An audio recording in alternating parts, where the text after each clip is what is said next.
warahmatullahi wabarakatuh. Innal hamdalillah nahmaduhu wa nasta'inuhu wa nastaghfiruh wa na'udzu billahi min shururi anfusina wa min sayyiati a'malina. May yahdihillahu fala mudilla lahu wa may yudlil fala hadiya lahu. Wa asyhadu an la ilaha illallah wahdahu la syarika lahu wa asyhadu anna Muhammadan abduhu wa rasuluh. Sallallahu ta'ala alaihi wa ala alihi wa sahbihi wa sallama tasliman katsiran amma ba'd. Faqad qala al-Imam al-Bukhari rahimahullahu ta'ala babu man tabarraza ala labinatayn.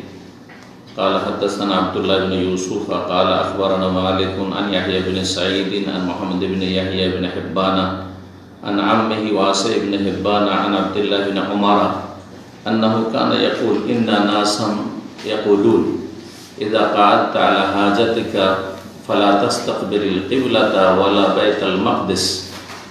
فقال عبد الله ابن عمر لقد ارتقيت يوما على ظهر بيت لنا فرأيت رسول الله صلى الله عليه وسلم على لبنتين مستقبلا بيت المقدس لحاجته وقال لعلك من الذين يصلون على أوراقهم فقلت لا أدري والله. قال مالك يعني الذي يصلي ولا يرتفع عن الأرض يسجد وهو لاصق بالأرض. মহান আল্লাহর সমস্ত প্রশংসা যে আল্লাহ রাব্বুল আলামিন আমাদের সৃষ্টি করেছেন এবং আমাদেরকে জীবনযাপনের সঠিক নিয়ম নীতিমালা আর শিক্ষা দান করার জন্য ওহী নাযিল করেছেন এবং শেষ নবী প্রিয় নবী মুহাম্মদ রাসূলুল্লাহ সাল্লাল্লাহু আলাইহি ওয়াসাল্লামকে শেষ রাসূলকে প্রেরণ করেছেন, তার ইত্তেবা অনুসরণ করাও ফরজ করেছেন। আমাদের ধারাবাহিক আলোচনা সহিহুল বুখারীর পর্ব চলছে ওযু সম্পর্কে। আজ 26শে রবিউল সানি মোতাবেক 1442 হিজরি মোতাবেক 11 ডিসেম্বর 2020। আলোচনা পর্ব নম্বর 4 এই হুজুর, আর অধ্যায় নম্বর হচ্ছে 12। ইমাম বুখারী রাহিমাহুল্লাহ বলছেন বাবু মান তাবাররাজা আলা লাবিনাতাইন। এই অধ্যায় হচ্ছে এমন কোন ব্যক্তি সম্পর্কে যেই ব্যক্তি দুটো ইটের উপর বসে পেশাব পায়খানা করে। কেউ যদি দুটো ইটের উপর পা দিয়ে ভর দিয়ে পায়খানা পেশাব করে, প্রাকৃতিক প্রয়োজন। জি, প্রাকৃতিক প্রয়োজন হচ্ছে আরবিতে কাজায়ে হাজাত। এই কথাটি অনেকে আমাদের দেশে বলে। হাজা মানে প্রয়োজন। তো এই প্রয়োজন কোন প্রয়োজন? প্রাকৃতিক প্রয়োজন। মানুষ হিসাবে যেসব প্রয়োজন রয়েছে, অর্থাৎ এসব পায়খানা পেশাব পায়খানা কথাটি শুনতে একটু যেন কেমন শ্রুতিকটু, শুনতে ভালো লাগছে না। সেই জন্য আরবি ভাষায় ভদ্রতার ভাষা হচ্ছে কাজায়ে হাজাত। কাদা মানে পুরা করা, হাজাত মানে প্রাকৃতিক প্রয়োজন। এখানে তাবাররাজা, বারাজ, এই বারাজ শব্দটি আজকাল ব্যবহার করা হয়। আপনি যদি চেকআপে যান, পেশাব পায়খানা চেকআপে যান, তাহলে বউল আর বারাজ, বউল হচ্ছে ইউরিন পেশাব, আর পায়খানা চেক করা হচ্ছে বারাজ। তো বলছেন বাবু মান তাবাররাজা আলা লাবিনাতাইন। লাবিনা কাঁচা ইটকে বলা হয়। এক হচ্ছে পোড়া ইট আর একটা হচ্ছে কাঁচা ইট। কাঁচা ইট লাবিনা, ইটের উপর পা দিয়ে পেশাব পায়খানা করা, যাতে করে পেশাব পায়খানা আপনার শরীরে না লেগে যায়। যদি কেউ পেশাব করছে ওই সময় যদি মাটিতে বসে থাকে, তো পেশাবগুলি গড়ে এসে পায়ে লাগতে পারে, কিন্তু ইটের উপর যদি পা থাকে তাহলে অন্তত পায়ে আর লাগছে না। আজকাল যে টয়লেটগুলো বানানো টয়লেট, সেখানেও দেখেন এইগুলো পায়ের জায়গাগুলো উঁচা করা আছে, তাই না? একটু উঁচা করা আছে। আর উঁচা না থাকলে আশঙ্কা আছে। উঁচা যদি না করা থাকে তো পেশাব পায়খানা যেখানে গড়ে পড়েছে সেই জায়গাটা নিচে করা আছে, তো এটাই হলো উঁচা করা। তার মানে এরকমটা কেউ যদি করে, দুটো ইটের উপর পা দিয়ে আছে, ঘর দিয়ে আদৌ বসে পেশাব পায়খানা করছে, তো এটা প্রমাণিত, কোনো অসুবিধা নেই। তাবেই ওয়াসি বিন হিব্বান রাহমাতুল্লাহ আলাইহি বর্ণনা করেছেন প্রখ্যাত সাহাবী আব্দুল্লাহ বিন ওমর রাদিয়াল্লাহু তাআলা আনহু থেকে, দ্বিতীয় খলিফা আমিরুল মুমিনিন ওমর রাদিয়াল্লাহু তাআলা আনহুর ছেলে এবং বড় একজন সাহাবী ছিলেন। ওমর রাদিয়াল্লাহু তাআলা আনহুর পরে যদি তার পিতা কঠোরভাবে নিষেধ না করে যেতেন তো অনেকের প্রস্তাব ছিল যে তিনি খলিফা হবেন, এত যোগ্য মানুষ তিনি। ওসমান, আলী, অন্যান্য এইরকম যারা সিনিয়র সাহাবায়ে কেরাম তাদের মর্যাদার ইলমের দিক থেকে, আমলের দিক থেকে, সুন্নতের পাবন্দির ক্ষেত্রে তার বিস্ময়কর ঘটনাবলী রয়েছে। এত সুন্নতের পাবন ছিল। সুন্নাত মানে আবার দেশীয় ভাষা বাঙালিদের কাছে আর বিশেষ করে বিদাতপন্থীদের কাছে দাড়ি টুপি, তাই না? সুন্নতি পোশাক মানে জুব্বা, এগুলো আসলে ভুল। সুন্নাত মানে জীবনের প্রতিটি ক্ষেত্রে রাসূলুল্লাহ সাল্লাল্লাহু আলাইহি ওয়াসাল্লামের আদর্শ মেনে চলা। যেখানে যেটা করেছেন সেটা আকীদার ক্ষেত্রে হোক, ইবাদতের ক্ষেত্রে হোক, আখলাক চরিত্রের ক্ষেত্রে হোক, চলাফেরার ক্ষেত্রে হোক, ব্যক্তি জীবনে হোক, পারিবারিক জীবনে হোক, জিকির আজকারের ক্ষেত্রে হোক, সামাজিক ক্ষেত্রে হোক, মানুষের সাথে চলাফেরার ক্ষেত্রে হোক। একজন মানুষ অসুখ খেয়েছে তো আমার সুন্নতি কাজ ওর সাথে, এখানে শুনুন। একজন মানুষ মারা গেছে, তার আপনি শুনতে পেলেন যে একজন মুসলিম মারা গেছে, আর আপনি জানাজায় হাজির হতে পারবেন আর দাফনে হাজির হতে পারবেন, তো এখানে সুন্নতি তরিকা কি যে না ভাই গরিব মানুষ, সুতরাং এখানে যাওয়ার তো কোনো সার্থকতা নেই। যেমন কালকের এক জানাজায় দেখলাম, একজন বাংলাদেশি জানাজা হইল, 5টা বাঙালি ছাড়া কেউ নেই, সব আরবরাই জানাজা হল। কারণ মানুষ যে গরিব, তার জানাজায় গিয়ে যার পার্থিব কোনো ফায়দা নেই। ধনীদের জানাজায় যদিও বেদিন হোক না কেন, যদিও নাস্তিক হোক না কেন, যদিও মুশরিক হোক না কেন, কবর পূজারি হোক না কেন, লক্ষ লক্ষ লোক, জি হ্যাঁ, এগুলো আসলে সুন্নত না। আমি সুন্নতি কাজ করে এলাম, লক্ষ লক্ষ লোক জানাজায় হাজির হয়েছে। আরে সব বিদাতি, আর বিদাতির জানাজা গেছে না, নাস্তিক, বিধর্মী, ইসলাম বিদ্বেষী, তার জানাজায় লক্ষ লক্ষ হাজার হাজার লোক, ফায়দা কি? কোন সুন্নাত পালন করতে গেছে না। তো কথা হচ্ছে যে সুন্নাত মানে সার্বিক জীবনে রাসূলুল্লাহ সাল্লাল্লাহু আলাইহি ওয়াসাল্লামের আদর্শের বাস্তবায়ন। এই কথাটা সব সময় যদি আকীদার পরিশুদ্ধি আপনার হয়ে থাকে, আকীদা মানহাজ ঠিক হয়ে থাকে, তাহলে এটা সবসময় হয়। আর 2-4টা কাজের নাম সুন্নাত না। কেউ রফেদান করলো সুন্নাত, আমি জোরে বললে সুন্নাত, হ্যাঁ সুন্নাত অবশ্যই, এগুলো সুন্নাত, কিন্তু অনেক ক্ষেত্রে সুন্নাত নেই, কিন্তু প্রচলিত সুন্নাত। দাড়ি ওয়াজিব, সুন্নাত নাই, কিন্তু দাড়ি টুপি মানে সুন্নাত মূর্খদের কাছে না। টুপি সুন্নত নয়, যেটা সুন্নত নেই সেটাও সুন্নাত, যেটা ওয়াজিব সেটাও সুন্নাত। অজ্ঞতা, আসলে অজ্ঞতা সমাজে।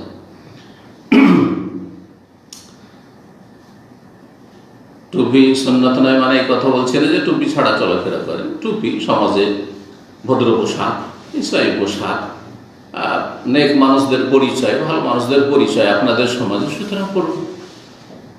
কিন্তু যেসব দেশে টুপি থাকলেও আর না থাকলেও সমান, কেরালায়, শ্রীলঙ্কায় টুপি না থাকলেও খুতবা দিতে দেবে, আর টুপি থাকলেও খুতবা দিতে দেবে। কিন্তু বাঙালি জাতি বিনা টুপিতে খুতবা দিতে দেবে, বক্তব্য করতে দেবে, আপনাকে আলেম বলবে।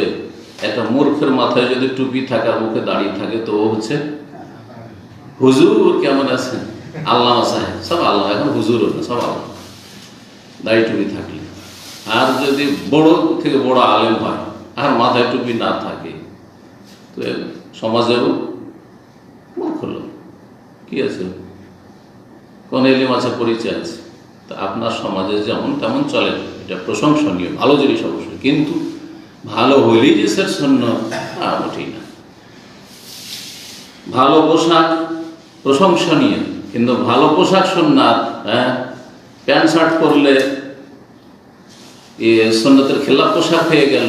আর পাঞ্জাবি পরলে, পাঞ্জাবের সাথে সম্পর্কিত, পাঞ্জাবে তাহলে শুরু হয়েছে কাজটা। পাঞ্জাব ভারত পাকিস্তানের একটা প্রদেশ, ওইখানে শুরু হয়েছে, সেই জন্য নাম পাঞ্জাবি। পাঞ্জাবি কোন তাহলে ইসলামী পোশাক। যা কথা লম্বা না করে আসি, আব্দুল্লাহ বিন ওমর রাদিয়াল্লাহু তাআলা অত্যন্ত সুন্নতের পাবন ছিলেন। সফরে রাসূলুল্লাহর সাথে থেকেছেন, যেখানে যেখানে রাসূলুল্লাহ সাল্লাল্লাহু আলাইহি ওয়াসাল্লাম বসেছেন, অবস্থান করেছেন, ওখানে একটু বসতাম, এখানে একটু নামি। যদিও এটা তার সুন্নতের সাথে বা নবী সাল্লাল্লাহু আলাইহি ওয়াসাল্লামের আদর্শের সাথে, জীবনীর সাথে অত্যন্ত ভালোবাসার পরিচয়, কিন্তু এটা কোনো সুন্নত নয় যে যেখানে নবী সাল্লাল্লাহু আলাইহি ওয়াসাল্লাম বসেছেন, যে রাস্তা দিয়ে হেঁটেছেন আপনাকে হাঁটতে হবে, যে রাস্তা দিয়ে নবী সাল্লাল্লাহু আলাইহি ওয়াসাল্লাম হিজরত করে এসেছেন ওই রাস্তা দিয়ে মক্কাতে মদিনা আসবেন আপনি, এমন কিছু আছে সওয়াবের কাজ, এমন কিছু নেই। রাস্তা বদলেও গেছে, যদিও এই রাস্তা কিন্তু তারিকুল হিজরা বলা হচ্ছে, মানে আনুমানিক চেষ্টা করা হয়েছে যে রাস্তাটি মক্কা থেকে মদিনা আসছে সেটা তারিকুল হিজরার কাছাকাছি, কিন্তু ঠিক ওই রাস্তা দিয়ে একবার এসেছেন রাসূলুল্লাহ সাল্লাল্লাহু আলাইহি ওয়াসাল্লাম, এমন কিছু নয়।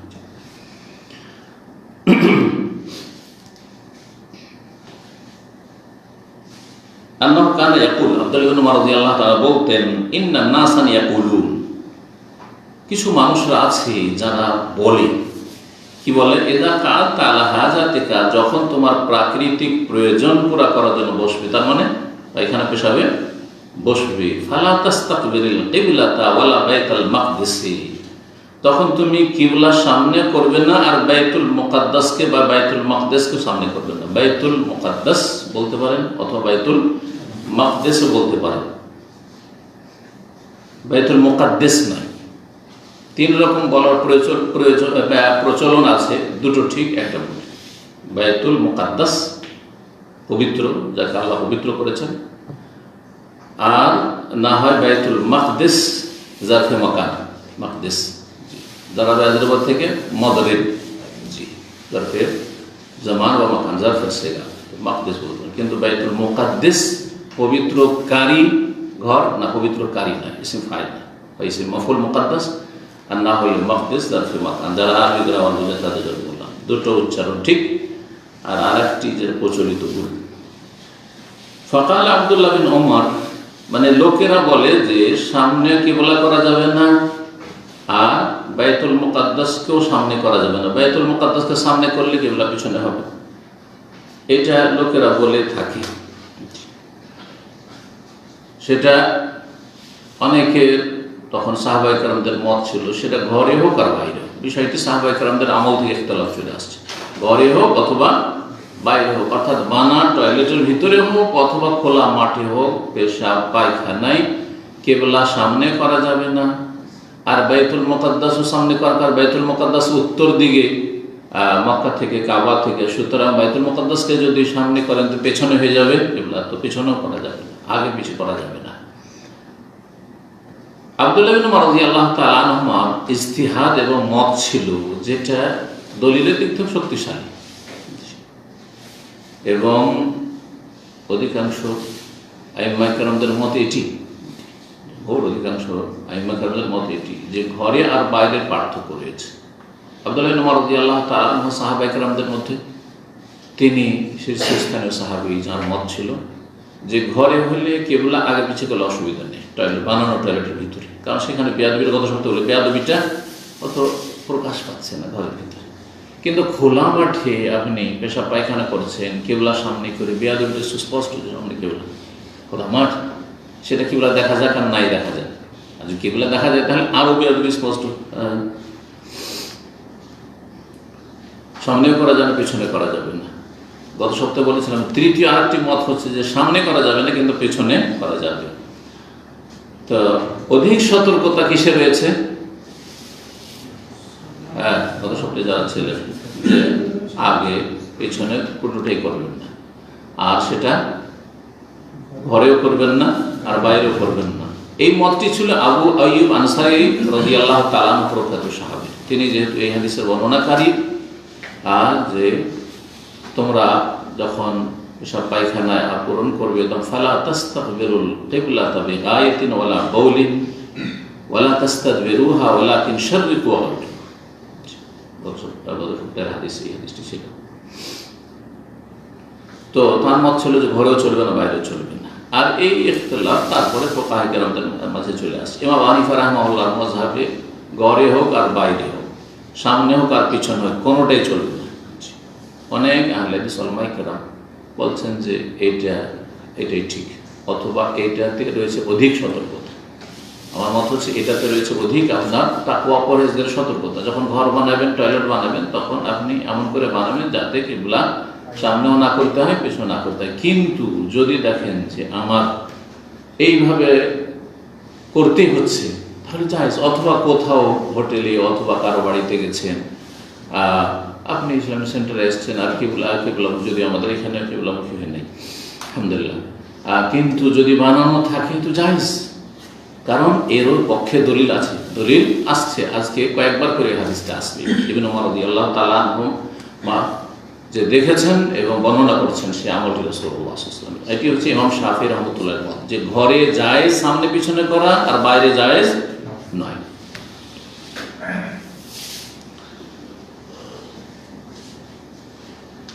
বলছেন আব্দুল্লাহ বিন ওমর রাদিয়াল্লাহু তাআলা, যে লোকেরা বলছে যে একেবারে জায়েজ নয়, সামনে পিছনে কোনোটাই জায়েজ নয়, আর ঘরে বাইরে কোথাও জায়েজ নয়। কিন্তু আমি লাকাদির তাকাইতু ইয়াওমান আলা যাহরি বাইতিল্লাহ, আমি একদিন আমাদের ঘরের ছাদে, যাহার মানে পিঠ, মানুষের পিঠটা উপরে থাকে আর বাড়ির পিঠ হচ্ছে ছাদ, তো আমি আমাদের বাড়ির ছাদে একদিন উঠেছিলাম। ফারাআইতু রাসূলুল্লাহ আলা লাবিনাতাইন, আমি দেখলাম যে রাসূলুল্লাহ দুটো ইটের উপর ভর দিয়ে বসে আছেন। তাহলে অধ্যায় রয়েছে দুটো ইটে পা রেখে পেশাব পায়খানা করা, এটা প্রমাণিত হইল, বিশেষভাবে করেছেন। মুস্তাকবিলান বাইতুল মাকদিস, বাইতুল মুকাদ্দাসকে সামনে করে, লিহাজাতিহি, নিজের প্রাকৃতিক প্রয়োজন পুরা করার সময়, পেশাব পায়খানার সময়। বাইতুল মুকাদ্দাসকে যদি সামনে করে থাকেন তো কাবা কোন দিকে পড়বে? পেছনে পড়বে। রাসূলুল্লাহ এরকম ঘরের ভিতরে বানানো বাথরুমে এরকমটা করেছেন। সুতরাং কেউ যদি বলে যে ঘরের মধ্যে জায়েজ নয়, এই আমলের খেলাফ, এটা বলতে চাইছেন ইবনে ওমর রাদিয়াল্লাহু তাআলা, যে জায়েজ আছে ঘরের ভিতরে, নবী সাল্লাল্লাহু আলাইহি ওয়াসাল্লাম করেছেন।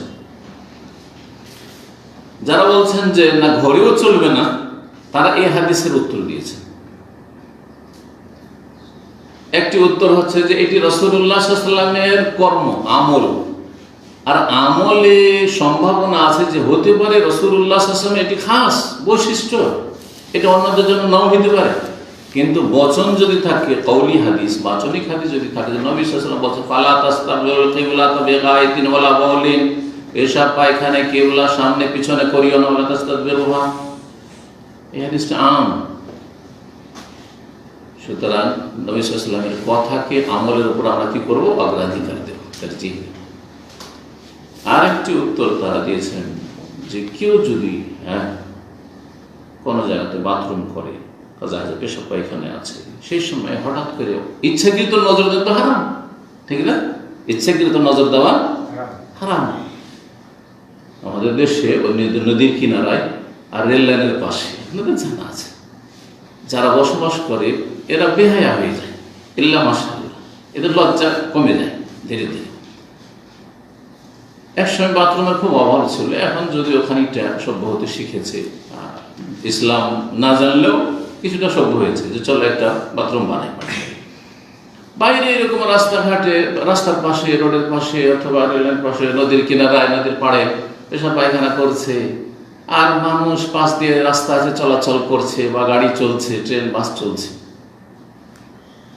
পেশাব পায়খানা করে, তখন কেমন বসে থাকে?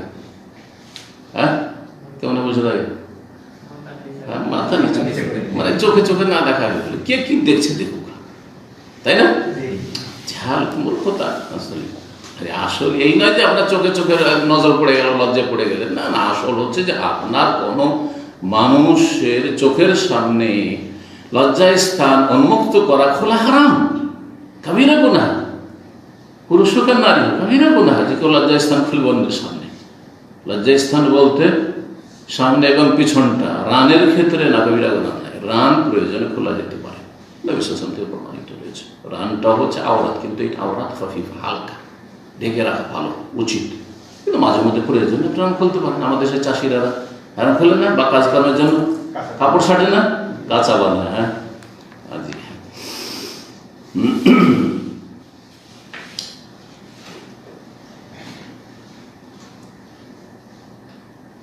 কি বলছিলাম, যে জবাব দিয়েছে তারা যে ইচ্ছা করতে কেউ দেখবে না, জায়েজ নয়।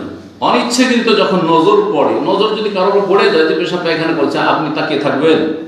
সাথে সাথে নজরটা অন্যদিকে করবেন। আর তাও যদি কোনো সম্ভ্রান্ত ব্যক্তি হয়, বড় ব্যক্তিত্ব, কোনো বড় ব্যক্তি ধরেন সে পেশাব পায়খানা করেছে, হঠাৎ করে আপনার নজর পড়ে গেছে। আচ্ছা, নবী সাল্লাল্লাহু আলাইহি ওয়াসাল্লাম তৈরিকৃত বাথরুমের ভিতরে পেশাব পায়খানা করছিলেন, সেই সময় কেমন করে নজর পড়লো? হ্যাঁ, টয়লেটের ভিতরে কেউ যদি বাথরুম করে তো নজর পড়তে পারে, পড়বে না? হ্যাঁ, তখনকার যুগে শুধু ঘেরা থাকতো, টাটি বুঝেন নাকি? টাটিতে ঘেরা থাকতো, ওপরটা খোলা থাকতো। গ্রামে গঞ্জে এরকম বাথরুম দেখেন নাই? হ্যাঁ, এগুলি তো ছিল আসলে। পাকা বাড়ি কটা লোকের ছিল, বাড়ির পিছনে এরকম ছিল, ওপর খোলা, তাহলে ছাদের উপর ওপর দিয়ে নজর আসতে পারে কিনা? জি হ্যাঁ। যখন আজকাল বাড়িতে বাথরুম তৈরি হয়েছে, তখন বাড়িরও ছাদ আছে আর বাথরুমেরও ছাদ আছে। তো ছাদে চড়তেই নজর পড়ে গেছে। আব্দুল্লাহ ইবনে ওমর রাদিয়াল্লাহু আনহু নজর যেমনই পড়ে গেছে, নিশ্চয়ই তিনি আর তাকিয়ে থাকেন, সাথে সাথে নজর ফিরিয়েছেন। তো দেখার ক্ষেত্রে হতে পারে কোন রকমের ভ্রম হতে পারে, ভুল হতে পারে। দেখতে গিয়ে অনেক সময় চট করে নজর পড়লে ভুল হতে পারে, চট করে মনে করছে এটা হয়তো অমুক লোক, না অমুক না, অন্য কেউ হইতে পারে। আবার অনেক সময় বাথরুমে ধরেন বসে আছে এইভাবে, কিন্তু এরকম করে বসে, অনেকে বসে থাকে বাথরুমের জন্য বসে না, এরকম করে বসে আছে, তাহলে হঠাৎ নজর পড়লে ভাববে যে ওইদিকে মুখ করে, তার মানে এদিকে মুখ করে হয়তো বাথরুম করছে, ঠিক না? আসলে তো এভাবে বসে আছে। এগুলো জবাব দেওয়া হয়েছে।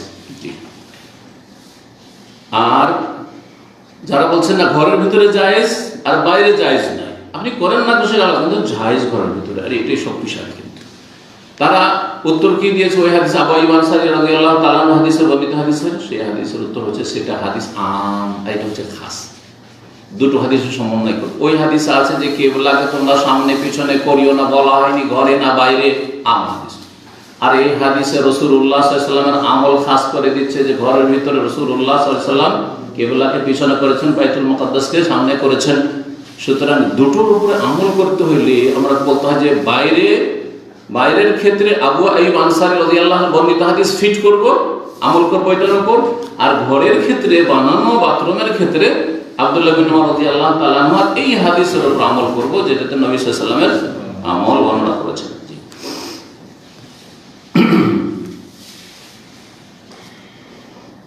আর একটা মজহাব আছে জাহিরি মজহাব। আর অনেকে আজকাল কিন্তু জাহিরি ফতোয়া দিচ্ছে আমাদের আহলে হাদিসদের মধ্যে, ইলমের অভাবে এবং ফিকহের অভাবে। আর বড় বড় যারা সালাফদের আলেম ওলামা, তাদের কিতাবাদি তারা স্টাডি করে না, যার অভাবে। ইবনে তাইমিয়া রাহিমাহুল্লাহর কিতাব পড়ে না, ইবনে তাইমিয়া রাহিমাহুল্লাহর কিতাব পড়ে না, শেখ ইবনে বাজের ফতোয়া কিতাব পড়ে না, শেখ ইবনে উসাইমিনের কিতাব পড়ে না। হাদিস আছে দিয়ে দিল ফতোয়া, যার ফলে জাহিরি ফতোয়া দিয়ে দিচ্ছে। নিজেকে জাহিরি বলে না, যেকে বলছে আমি আহলে হাদিস সালাফি, কিন্তু আসলে সালাফি মানহাজের উপর নেই, ফতোয়ার উপর নেই, আছে ও জাহিরি ফতোয়া। জাহিরি ফতোয়া বিভ্রান্তিকর। যে জাহিরি তরিকার ফতোয়া দেয় সে নিজেও গুমরাহ, অন্যকে গুমরাহ করে। যেমন একজন মুফতি কয়েকদিন আগে খুব এই ভয়সটি ছড়িয়েছে, ফতোয়া দিয়ে দিয়েছে যে হাদিসে তো এসছে যে 7 রকমের ধন সম্পদে বা 7 রকমের বস্তুতে সুদ আছে, রেবা আছে। সুতরাং আর 8 নম্বরের পৃথিবীতে কোনো কিছুতে রেবা সুদ নেই। এই ক্ষেত্রে এই 7 রকমের ওপর অন্য কিছুকে কিয়াস করবো, এই কিয়াসই মানে না। 7 আছে 7, আজব ফতোয়া। এই ফতোয়া হানাফি মাযহাবের না, আবু হানিফার না, শাফিঈর না, মালিকের না, আহমদের না, বরং আহলে সুন্নাতের না। এটা জাহিরি ফতোয়া। ইমাম দাউদ জাহিরি রাহমাতুল্লাহ গফরাল্লাহ, তার হাসানাত আছে, ভুলও আছে। ইবনে হাজম জাহিরি রাহমাতুল্লাহ বড় ইমাম ছিলেন, কিন্তু তারা জাহিরি মানহাজের লোক ছিলেন, সুতরাং তাদের ফতোয়াতে অনেক ভুল আছে। এখন এই তরিকাতে ফতোয়া দিয়ে বসে আছে যে স্বর্ণ আর চাঁদির কথা, সুতরাং স্বর্ণ আর চাঁদিতে কি আছে? সুদ আছে। এই কাগজের নোটে সুদ নেই। এই ফতোয়া কেউ যদি দেয় সে নিজে গুমরাহ হলে অন্য গুমরাহ হবে। এই জাহিরি ফতোয়া, কথা বুঝতে পারছেন না? তো ওই রকমই জাহিরি ফতোয়া আছে এই পেশাব পায়খানা আর বিষয়ে, যে পেশাব পায়খানা করার ব্যাপারে যখন পরস্পর বিরোধী হাদিস আছে আর রাসূলুল্লাহ সাল্লাল্লাহু আলাইহি সাল্লাম এর মধ্যে এই হাদিস থেকে আপনার ঘরের ক্ষেত্রে খাস না করে বলছে এই হাদিস হচ্ছে নাসিখ, রহিতকারী।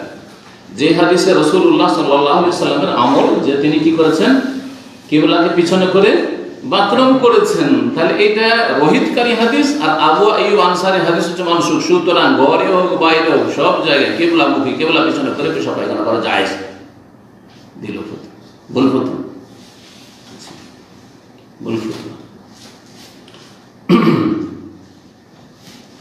হাদিস শেষ হয়ে গেছে। ওয়াকালা, যখন এই হাদিস শোনালেন ইবনে ওমর রাদিয়াল্লাহু তাআলা আনহু, তারপরে বলছেন তার ছাত্রকে, তার ছাত্র এখানে রয়েছে ওয়াসি বিন হিব্বান রাহমাতুল্লাহ আলাইহি, তাবি।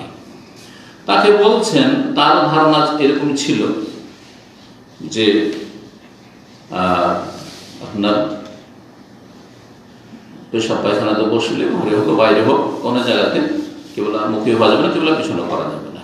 তো তার উপর খণ্ডন করতে গিয়ে বলছে ইবনে ওমর, আল্লাহ মিনাল্লাযিনা ইউসাল্লুনা আলা আওরাতিহিম, মনে হচ্ছে যে তুমি ওই সব লোকদের দলভুক্ত যারা নিতম্বে ভর দিয়ে সালাত আদায় করে,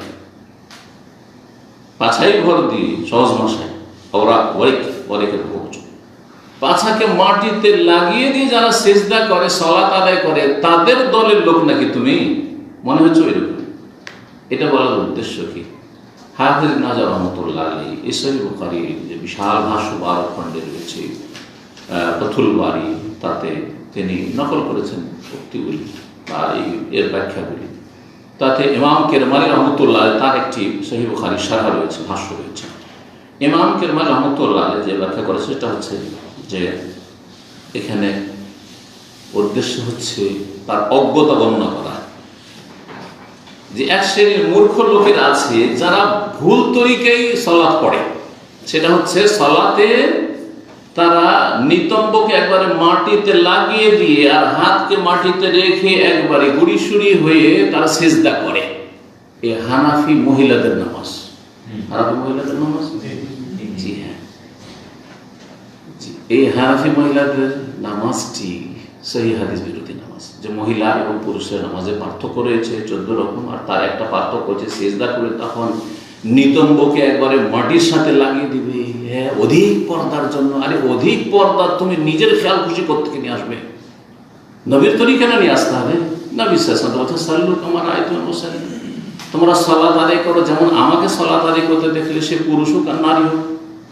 নবী শুধু পুরুষদের নবী নাকি না মহিলাদের নবী? মহিলাদের নবী। আর নবী সাল্লাল্লাহু আলাইহি ওয়াসাল্লাম আমার মতো করে তোমরা সালাত আদায় করো। সেই সময় যদি নারী পুরুষের সালাতে পার্থক্য থাকতো পদ্ধতিগত, তাহলে বলতেন, দেখো এই সাহাবীরা তোমরা আমার মতো সালাত সাল্লু কামা রাআইতুমুনি উসাল্লি, কিন্তু এই আমার বিবিরা আজওয়াজ মুতাহারাত, হে আমার মেয়েরা, হে সাহাবিয়াতরা, তোমরা কিন্তু তোমাদের তরিকা আলাদা আছে, শিখিয়ে দিলাম তোমাদেরকে এইভাবে আছে করতে হবে। যতগুলি কিছু আসার নবী সাল্লাল্লাহু আলাইহি ওয়াসাল্লাম থেকে নয়, পরবর্তীকালে বর্ণনা করে, সবগুলি জয়ীফ, দুর্বল, সহি না। আর না হলে কারণ ইজতিহাদ, ব্যক্তিগত কোনো তাবির ইজতিহাদ, এতে বেশি একটু পর্দা আছে, চলো একটু মহিলারা একবারে শুয়ে। অথচ এর বিপরীত হাদিস আছে, যখন তোমাদের কেউ সালাত আদায় করবে, সিজদা করবে, ফালা ইয়াফতারে, সে ইফতিরাশাল কালবে, কুকুরের মতো বিছিয়ে দেবে না। কুকুরকে বসতে দিয়েছে কেমন করে বসে? সামনের পা দুটো লম্বা করে বিছিয়ে দিয়ে বসে। যারা হাতকে এভাবে রেখে দিয়ে সিজদা করবে তাদের বসাটা ঠিক কুকুরের মতো হচ্ছে না?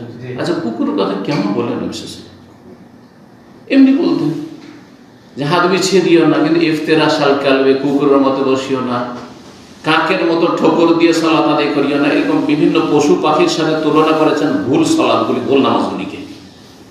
কি জন্য? রহস্যটা কি জানেন? রহস্য হচ্ছে মুসলিমদের অন্তরে ঘৃণা সৃষ্টি করা এই আমল থেকে, যে এই যে হাত বিছিয়ে সালাত আদায় করছো, তুমি কুকুরের মতো কাজ করো। তুমি যে ঠাক ঠাক ঠাক ঠাক তাড়াতাড়ি করে রুকু সেজদা, এই যে সালাত পড়ছো, তুমি নাখরাতুন কানাখরাতিল গোরা, কাকের মতো ঠোকর মারছো, মুরগির ঠোকর মারা নামাজ, এইরকম সালাত পড়বে না। কথা বোঝা গেছে? এইভাবে বিভিন্ন পশুর সাথে বিভিন্ন সুন্নাত বিরোধী যে ভুল নামাজ, সেগুলিকে তুলনা করেছেন যাতে করে কেউ ভুল নামাজ, ভুল সালাত আদায় না করে। তো তুমি মনে হয় ওই দলের লোক নাকি? তো ওই দল বলতে এখানে জাহেলদেরকে বোঝানো হয়েছে যারা সুন্নত জানে না, সুন্নত থেকে মূর্খ। ওই মূর্খ যারা সুন্নত জানে না তাদের তরিকার লোক, ঘরেও চলবে না, বাইরেও চলবে না, কোনো জায়গায় কিবলামুখী হওয়া যাবে না, এর কথা বলছো তুমি মনে হয় ওদের। আর কেউ কেউ বলেছেন যে না, এটার উদ্দেশ্য তাদের অজ্ঞতা প্রকাশ করা নয়, বরং হতে পারে যে এমন কিছু লোকেরা ছিল যারা এইরকম করে সালাত আদায় করতো, হতে পারে যে এরকম সালাত আদায় করতো আর মনে করতো যে এতে যখন সেজদা যাব এতে আমাদের শরীরের পর্দা হবে বেশি, এটা যেমন শরীয়ত বিরোধী, ঠিক তেমনই তোমার যে মতটি রয়েছে এ মতটি হচ্ছে শরীয়ত বিরোধী। এক কথায় ইবনে ওমর রাদিয়াল্লাহু তাআলা আনহুমা কঠোর ভূমিকা ছিল যে ঘরের মধ্যে চাই, যেটা চাই চাই, আমি দেখেছি, নিজে চোখে দেখেছি। কাল মালিক, ইমাম মালিক রাহিমাহুল্লাহ এই কথাটির ব্যাখ্যা করছেন। ইমাম মালিক প্রসিদ্ধ মদিনার ইমাম, ইয়ানিল্লাযী, অর্থাৎ এর তাৎপর্য হচ্ছে আল্লাযী ওয়াসাল্লি, যে সালাত আদায় করে, ওয়ালা ইয়ারতাফিউ আল আরদি, যে জমিন থেকে শরীরটা উঠিয়ে সালাত আদায় করে না, ইয়াসজুদু, সিজদা করে, কিন্তু ওয়া হুয়া লাসিকুন বিল আরদ, জমিনের সাথে একবারে মিলিত হয়ে, জমিনের সাথে সেটে সিজদা করে, হাত বিছিয়ে দিলেন আর পাছাটাকে একবারে নিচে বসিয়ে দিলেন আর গুড়ি সুড়ি হয়ে বুকের মাঝে আর জমিনের মাঝে তেমন ফাঁক রাখলেন না, এইরকম যারা করে তাদের সম্পর্কে বলেছেন যে এরা যেমন মূর্খ, অথবা এরা যেমন সুন্নতের খেলাফ কাজ করে। ঠিক তেমনই এটাও সুন্নতের খেলাফ যে তুমি যেটা জায়েজ সেটাকে নাজায়েজ মনে করে। 13 নম্বর অধ্যায় অথবা খরুজুন নিসার আল বারাজ, এই অধ্যায় হচ্ছে নারীদের বের হয়ে যাওয়া বাড়ি থেকে এলাল বারাজে পেশাব পায়খানার জন্য। মহিলারা বাড়ির বাইরে প্রয়োজনে, প্রাকৃতিক প্রয়োজন পুরা করার জন্য পেশাব পায়খানার জন্য বাইরে যেতে পারে কি না, এটা হচ্ছে মাসআলা। এখন আমি শহরে বাস করি অথবা গ্রামে বাস করলো, আলহামদুলিল্লাহ বাথরুম আছে, বাথরুম তৈরি করার পয়সা আছে, করেছেন, ঠিক আছে। আপনি হয়তো বলবেন আপনার মেজাজে, না না না, এটা কি করে হতে পারে, মহিলারা বাথরুম করার জন্য, পেশাব পায়খানার জন্য বাইরে মাঠে ঘাটে যাবে, ঠিক না? কিন্তু আজকে থেকে 30 বছর পিছনে চলে যান, যাই না, এখনো গ্রামগঞ্জে থাকতে পারে, যাওয়া হয় না তো বলতেও পারি না, কিন্তু আমরা চোখের সামনে দেখেছি অধিকাংশ বাড়িতে বাথরুমের ব্যবস্থা ছিল না, যার ফলে মহিলারা কোথায় যেত? বাইরে যেত, সে বাঁশের ঝাড়ের আড়ে হোক, গাছের আড়ে হোক, কোনো গর্তে হোক, হ্যাঁ যেত। বাড়ির পিছন দিকে, বিষয়টা বাড়ির পিছন দিকে ঢাকায় থাকে, বন জঙ্গলে আছে দেশের মধ্যে, গাছপালাতে চারিদিক ঘেরা, যারা যতটা পর্দা করে ততটা পর্দা করে বসত। আর বিশেষ করে রাত্রে গেলে কোনো দোষের কথা নেই। নবী সাল্লাল্লাহু আলাইহি ওয়াসাল্লামের বিবিগণ অথবা নবী সাল্লাল্লাহু আলাইহি ওয়াসাল্লামের সাহাবিয়াত যে মদিনা, তারা বাইরে যেতেন, কিন্তু হাদিস আছে রাতে যেতেন। কখন যেতেন? রাতে। মা আয়েশা রাদিয়াল্লাহু আনহা সহিহ বুখারী হাদিস রয়েছে যে তার উপর মিথ্যা অপবাদের যে হাদিস রয়েছে কিসাতুল ইফক, তাতে লম্বা হাদিসে বর্ণনা করা হয়েছে। তিনি বলছেন যে তখনকার যুগে মদিনায় যেহেতু প্রতিটি ঘরে বাথরুমের ব্যবস্থা ছিল না, সেই জন্য মদিনার মুসলিম নারীরা, আনসারী মুহাজিরদের মহিলারা বাইরে যেত, কিন্তু রাতে যেত, রাত ছাড়া দিনে নয়, রাত টু রাত। এই রাতে এসব পায়খানা করে চলে আসলো বাইরে, সাবের জন্য তো আশেপাশে করে না, যে ঘরের ভিতরে পড়ে নেওয়া যায় হয়তো, কিন্তু পায়খানার ব্যাপারটা তো অন্যরকম, তাই না? ব্যবস্থা না থাকলে তো পায়খানা করার জন্য রাত্রে যেত। রাত্রে গেলে আরো পর্দা রয়েছে। কিন্তু যে নাজায়েজ কাজগুলি গ্রাম অঞ্চলে আমরা ছোটকাল থেকে মানে জানি, সেটা হচ্ছে যে দলবদ্ধ হয়ে মহিলারা যায় আর পায়খানা বসে গেছে, গোল হয়ে আশেপাশে বসে গেছে আর পায়খানা করছে আর গল্প করছে। জানেন না আপনাদের অনেকের বয়স কম আছে, জানবেন না। যাদের 40-এর বেশি বয়স তারা বেশি জানবেন। হারাম এসব পায়খানা অবস্থায় কথা বলা জরুরি না হয়ে জায়েজ নাই, কথা বলা জায়েজ নাই। আল্লাহ সন্তুষ্ট হয়। কিন্তু প্রয়োজনে অনেক সময় পেশাব পায়খানা করছেন আর বাইরে থেকে আপনাকে খুব এমার্জেন্সি, আপনার ওয়াইফ অথবা আপনার ছেলে কোনো একটা জরুরি কথা বলছে, উত্তর দিতে পারেন। প্রয়োজনে জায়েজ, কিন্তু বিনা প্রয়োজনে এসব করা যায় না। কথা বলা আদবের খেলাফ। সভ্যতার খেলাফ, ভদ্রতার খেলাফ। ইসলাম মানুষকে তাহজিব সাকাফাত শিখিয়েছে, জি, সভ্য মানুষ তৈরি করেছে। ইসলাম ছাড়া কোনো জাতি সভ্য হতে পারে না। যারা আজকে সভ্যতার কথা বলছে তারা মানুষের সামনে দু চারটি কথাতে তাদের লৌকিকতার সভ্যতা, তাদের ব্যক্তি জীবনে, পারিবারিক জীবনে তাদের জীবনটা পশুর চাইতে নিকৃষ্ট জীবন, পশুর চাইতে নিকৃষ্ট জীবন। এরা বাথরুম করে পানি নেই না, অথচ পানি রয়েছে। এদের বাথরুমে পানি থাকে না পশ্চিমাতে। আর পশ্চিমা জাতিকে, এই গোড়া সাদাদেরকে অনেকে সভ্য মনে করে। জি, এরা যত নোংরা হয়ে থাকে, এরা যত নোংরা বস্তু খায়, সবচেয়ে নিকৃষ্ট নোংরা বস্তু যাকে আল্লাহ স্পষ্ট ভাষায় হারাম করেছেন, লাহমুল খিনজির, শুকুরের গোস্ত তাদের হচ্ছে মূল খাদ্য। মহদে ডুবে আছে যেই জাতি, মানে এইরকম। তারপর জেনা, ব্যভিচার তাদের কাছে কোনো ব্যাপার না, বরং বিয়ে শাদী করাটা একটা হচ্ছে তুচ্ছ কাজ, তুচ্ছ কাজ। সারা জীবনটা তাদের এই নোংরামিতে কাটে। সেই জাতি আবার সভ্য, সেই জাতি সভ্য। যেই জাতি শরীরে কাপড় রাখতে চাই না, কাপড় রাখতে চাই না, একেবারে এতটুকু কাপড় রাখে না, হয় রাখে না, কখনো একেবারে বিবস্ত্র, আউযুবিল্লাহ, সেই জাতি আবার সভ্য। তাহলে তো হিংস্র পশু সভ্য। বাঘ, ভাল্লুক, শৃগাল, কুকুর, খেত, শিয়াল, বিড়াল পোশাক পরে না, তাহলে এরা তো আগে থেকে সভ্য। কথা বোঝা গেছে? না না না, মোটেই না।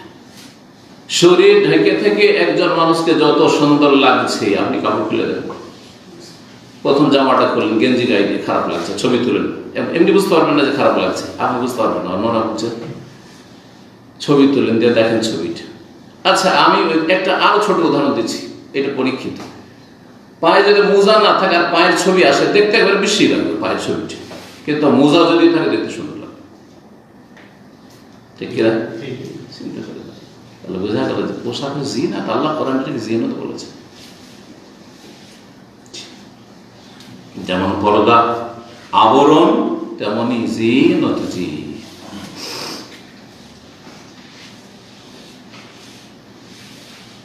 মা আয়েশা রাদিয়াল্লাহু তাআলা আনহা থেকে বর্ণিত হাদিস বলছেন, আজওয়াজান নবী সাল্লাল্লাহু আলাইহি ওয়াসাল্লাম কুননা ইয়াখরুজনা বিল-লাইল। চলে আসছে এখানে হাদিস।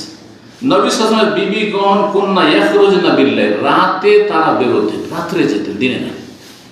তাহলে যদি সম্ভব হয়, কারো অভাবের কারণে যদি বাথরুমের ব্যবস্থা না থাকে আর মহিলাদেরকে বাইরে যেতে হয়, তো তাদের জন্য উচিত হবে রাত্রে যাওয়া, রাতের অন্ধকার, দিনে যাবে না। আজকাল রাতেও তো ফিতনা, শয়তানদের ফিতনা বাইরে। সুতরাং সেখানেও একজন মাহরাম যদি কাছাকাছি থাকে, কেউ দাঁড়িয়ে আছে, কোনো পুরুষ স্বামী অথবা, তাহলে একটা প্রোটেকশন ব্যবস্থা আছে। নাহলে আজকাল তো বুঝতে পারছি কি ধর্ষণ হচ্ছে, তাই না? ওটাও খেয়াল রাখতে হবে, যেটা সেই যুগে ছিল। তারপরে কয়েকজন গেল, আর একটু দূরে দূরে বসলো, আর কেউ কারোর সাথে কথা বললো না, তাহলে অনেকটা নিরাপদ। দিনে যদি একান্ত যেতে হয়, তাহলে বাইরে হইলেও যেন পর্দা থাকে, আশেপাশে কোনো পুরুষ লোক নেই, পুরুষ লোকের নজর আসবে না, এরকম।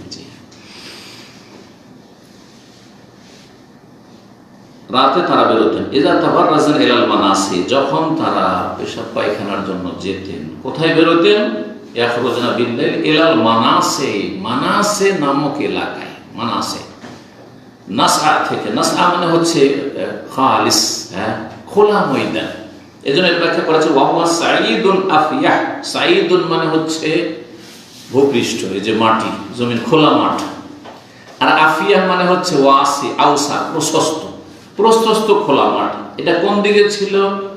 বাকির যে কবরস্থান রয়েছে, আমাদের দেশের মানুষরা জান্নাতুল বাকি বলে, আমরা বাকি বললে শুনতে ভালো লাগে না, তাই না? যত বিদাতি কথা শুনতে ভালো লাগে, জান্নাতুল বাকি, জান্নাতুল মুআল্লা, রওজা শরীফ, তাই না? মাজার শরীফ, শুনতে কত সুন্দর লাগছে। কিন্তু শয়তান খারাপ জিনিসকে সাজিয়ে সাজিয়ে পেশ করে। সে খারাপ কাজ হোক অথবা খারাপ কথা হোক, বেদাতি কথা হোক, ওগুলোকে সাজিয়ে পেশ করে। জান্নাতুল বাকি নামে কোনো কিছু নেই আসলে। জান্নাতুল বাকি বলা মানে এটা একটা ভুল ধারণা দেওয়া মানুষকে, যে এই বাকিতে কেউ যদি দাফন হয় তো জান্নাত। অথচ ঈমান এবং নেক আমল ছাড়া, ফরজ ওয়াজিবের হেফাজত ছাড়া আর সহি আকীদা, বিশুদ্ধ আকীদা তাওহীদ ছাড়া কেউ জানাতে যেতে পারবে না। তার উপরে আল্লাহর রহমত হবে, তখন আল্লাহর রহমত হবে। তাওহীদের শিরক আছে। আর মদিনায় বাস করে, মদিনায় শিয়া বাস করে না খাওয়াইলা, একটা মহল্লা আছে আওয়ারি। তো কি মনে করছেন যে এইসব গুমরাহ যারা নবী সাল্লাল্লাহু আলাইহি ওয়াসাল্লাম বিবিগণের শত্রু, যারা সাহাবায়ে কেরামদের শত্রু, যারা দ্বীন ইসলাম কোরআন সুন্নাহর শত্রু, যারা রাসূলুল্লাহ সাল্লাল্লাহু আলাইহি ওয়াসাল্লাম হাদিসে বুখারী মুসলিম আবু দাউদ নাসাঈ তিরমিজি ইবনে মাজাহ কিছু বিশ্বাসী নয়, বরং তাদের অনেকেই অনেক ফিরকা যারা কোরআনে কারিমে সন্দিহান, যারা খোলাফায়ে রাশিদিনকে আবু বকর, ওমর, ওসমান, আলী, এই তিনজন আবু বকর, ওমর, ওসমান তাদেরকে মুসলিম মনে করেন। আউযুবিল্লাহ, এত সহজ জান্নাত? হ্যাঁ, তাদের ইসলামের খোঁজ খবর নিতে হবে, ইসলাম আছে কিনা। জি হ্যাঁ, কারণ কোরআন যদি অস্বীকার করে, কোরআনে আল্লাহ বলছে আমি রাজি, হারেরা বলছে রাজি না। কোরআন অস্বীকার, কোরআন অস্বীকার।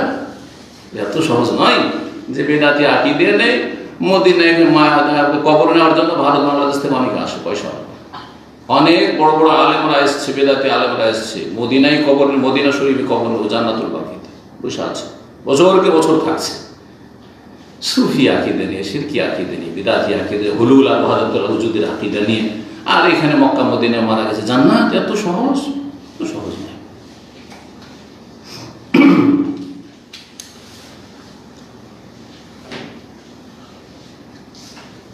তো এই খোলা মাঠে যেতেন, এই বাকির দিকে খোলা জায়গা ছিল। ফাকানা ওমর, ওমর রাদিয়াল্লাহু তাআলা ইয়াকুলুন, নবী সাল্লাল্লাহু আলাইহি ওয়াসাল্লামকে বলতেন, উহজুর নিসাকা, নবী সাল্লাল্লাহু আলাইহি ওয়াসাল্লামের কাছে আসতেন পর্দা নাযিল হওয়ার আগে। ওমর রাদিয়াল্লাহু বলতেন, ইয়া রাসূলুল্লাহ,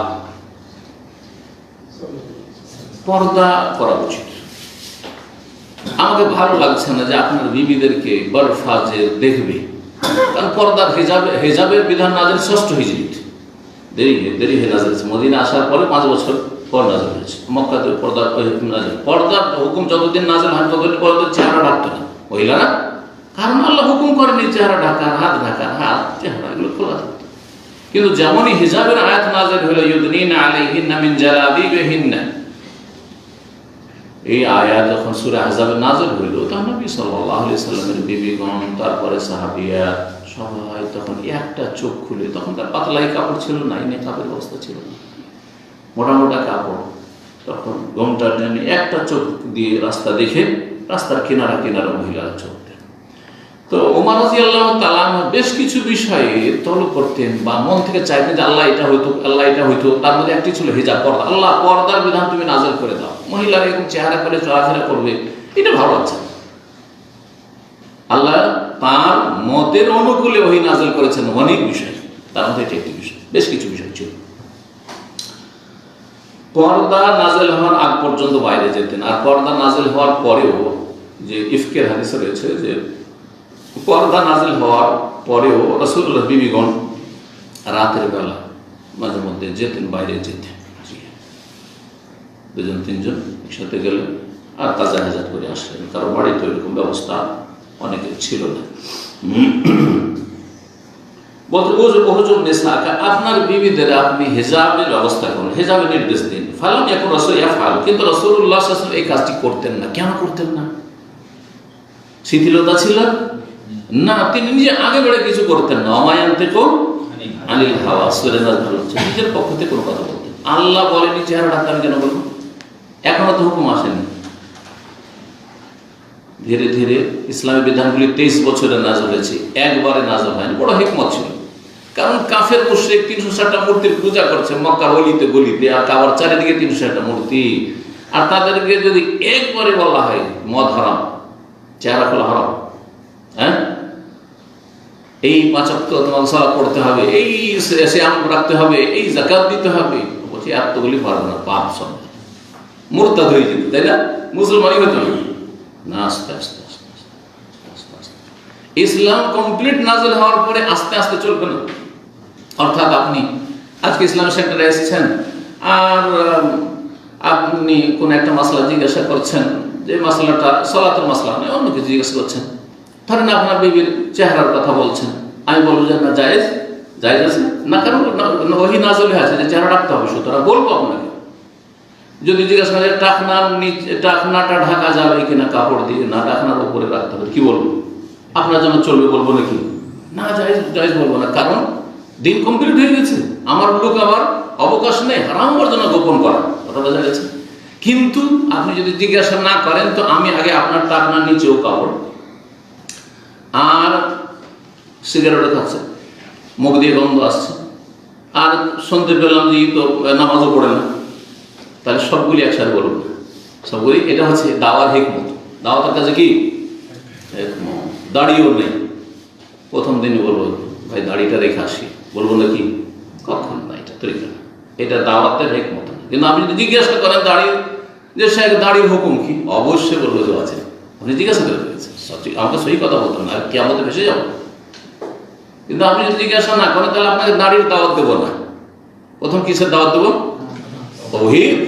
যদি জানি যে আপনি মাজারপন্থী, আটরসি মাইজ ভান্ডারি, আপনি দেওয়ানবাগি, তা আগে তৌহিদ, সালাতের আগে তৌহিদ করে দেবো। কবর পূজা ছাড়ুন, পীর পূজা ছাড়ুন, মাজার পূজা ছাড়ুন, না হলে কিচ্ছু কবুল হবে না। এই নামাজ পড়ে লাভ নাই, জমা বেকার আপনার এই স্মৃতি পুকুরে আপনি দাঁড়িয়ে কোনো কাজে আসবে না। আপনি তৌহিদি জনতা না, শিরকি জনতা, যতই বলেন না কেন। জানছি মাশাআল্লাহ তৌহিদের সাথে সাথে তৌহিদের সমানই গুরুত্ব রাখে কিন্তু সালাত। সুতরাং বলবো আপনাকে 5 ওয়াক্ত সালাত পড়ে, আরে বেশি না পারবেন দিনের রাতে 70 রাকাত পড়ে নেবেন, ফরজটা পড়ে 5 ওয়াক্ত, ফজর ছাড়বেন না। সুন্নাত ভারী লাগছে, ঠিক আছে, আস্তে আস্তে পড়ে নেবেন। আপনি 70 রাকাত পড়ে দেন, আপনি মুসলিম, বুঝা গেছে না? এটাকে বলা হয় তাদাররুজ ফি দাওয়া। দাওয়াতের ক্ষেত্রে ধাপে ধাপে বাড়াতে হবে, স্টেপ বাই স্টেপ।